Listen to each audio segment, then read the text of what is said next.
Assalamualaikum warahmatullahi wabarakatuh. Perkenalkan, nama saya Alma Afrilia, kelas B semester 6, NIM 091158041913 dari Prodi Administrasi Publik Fakultas Ilmu Sosial dan Ilmu Politik Universitas Muhammadiyah Sidendreng Rapang.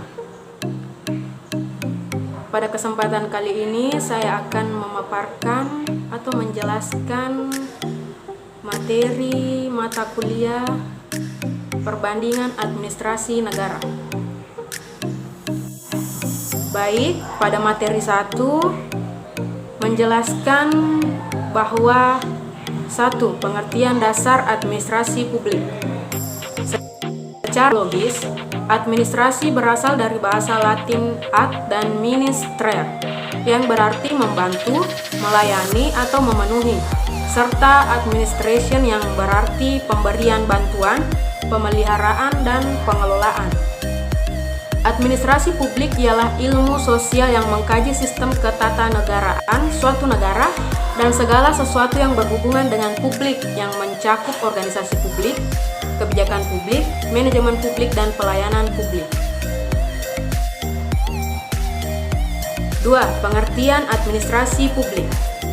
Administrasi negara atau publik adalah suatu bahasan ilmu sosial yang mempelajari 3 elemen penting kehidupan bernegara yang meliputi lembaga legislatif, yudikatif, dan eksekutif, serta hal-hal yang berkaitan dengan publik yang meliputi kebijakan publik, manajemen publik, administrasi pembangunan, tujuan negara, dan etika yang mengatur penyelenggara negara.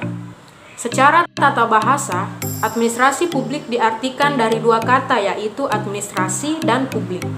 Sehingga administrasi dapat diartikan sebagai suatu kegiatan atau kerjasama sekelompok orang dalam rangka mencapai tujuan yang telah ditentukan. Publik sendiri diartikan sebagai negara dan warga masyarakat. Sehingga administrasi publik dapat diartikan sebagai sebuah proses menjalankan keputusan atau kebijakan untuk kepentingan negara dan warga masyarakat.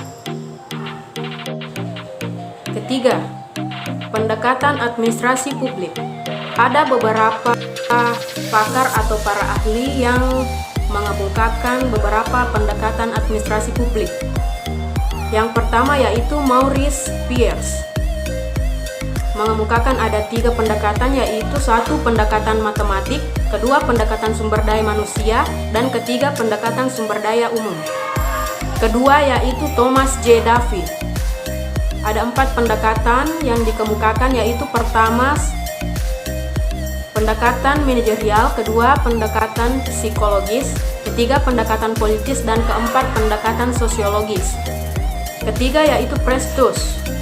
Yang pertama yaitu pendekatan institusional, kedua pendekatan struktural, keempat pendekatan perilaku, dan keempat pendekatan pasca perilaku.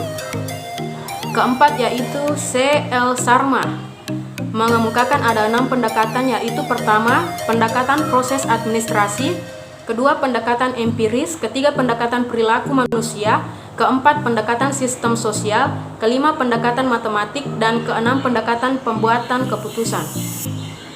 Kelima yaitu Gordon mengemukakan ada 4 pendekatan, yaitu 1. Pendekatan tradisional, kedua pendekatan perilaku, ketiga pendekatan pembuatan keputusan, dan keempat pendekatan ekologis. Keempat yaitu 7 kekhususan administrasi publik. Administrasi negara mempunyai banyak definisi yang berbeda satu sama lain, sesuai dengan cakupan dan pusat perhatian. Sekalipun demikian, jika administrasi negara dibandingkan dengan organisasi sosial yang lain, maka segera terungkap bahwa administrasi negara mempunyai hal-hal yang bersifat khusus yang tidak dimiliki oleh organisasi-organisasi lainnya. Seiden pada tahun 1982 mengemukakan ada 7 kekhususan administrasi negara, yaitu 1. Kehadiran administrasi negara tidak bisa dihindari. Kedua, administrasi negara mengharapkan kepatuhan. Ketiga, administrasi negara mempunyai prioritas. Keempat, administrasi negara mempunyai kekecualian. Kelima, manajemen puncak administrasi negara adalah politik. Keenam, penampilan administrasi negara sulit diukur. Dan ketujuh, lebih banyak harapan yang diletakkan pada administrasi negara. Kelima, ada identifikasi administrasi publik. Sayden pada tahun 1982 menawarkan 5 identifikasi administrasi publik yang terdiri dari 1. Identifikasi administrasi pemerintahan, 2. Identifikasi organisasi publik, 3. Identifikasi orientasi sikap administrasi, 4. Identifikasi proses yang bersifat khusus, dan 5. Identifikasi aspek publik. Unsur umum identifikasi administrasi publik yaitu administrasi publik menunjukkan aktivitas komunal yang diorganisasikan secara publik dalam arahan politik dan beroperasi berdasarkan kaidah-kaidah publik. Administrasi publik tidak bisa diidentifikasikan hanya atas dasar salah satu dari keempat indikator berikut, yaitu administrasi pemerintahan, organisasi publik, sikap administrasi, dan proses yang bersifat khusus. Keenam, peranan administrasi publik. Peranan administrasi publik dapat dikelompokkan dalam 4 kategori, yaitu 1. Sebagai stabilisator masyarakat, 2. Sebagai kunci masyarakat modern, 3. Peranan dalam pembangunan nasional, serta 4. Peranan dalam perubahan sosial. 7. Krisis identitas administrasi publik. Krisis identitas administrasi publik berkisar pada persoalan bagaimana administrasi publik memandang dirinya sendiri dalam waktu-waktu silam. Nicholas Henry pada tahun 1995, secara rinci krisis identitas dimaksud menunjukkan bahwa 1. Krisis identitas yang dihadapi administrasi publik bersumber dari tiadanya kesepakatan tentang administrasi publik sebagai ilmu ataukah bukan.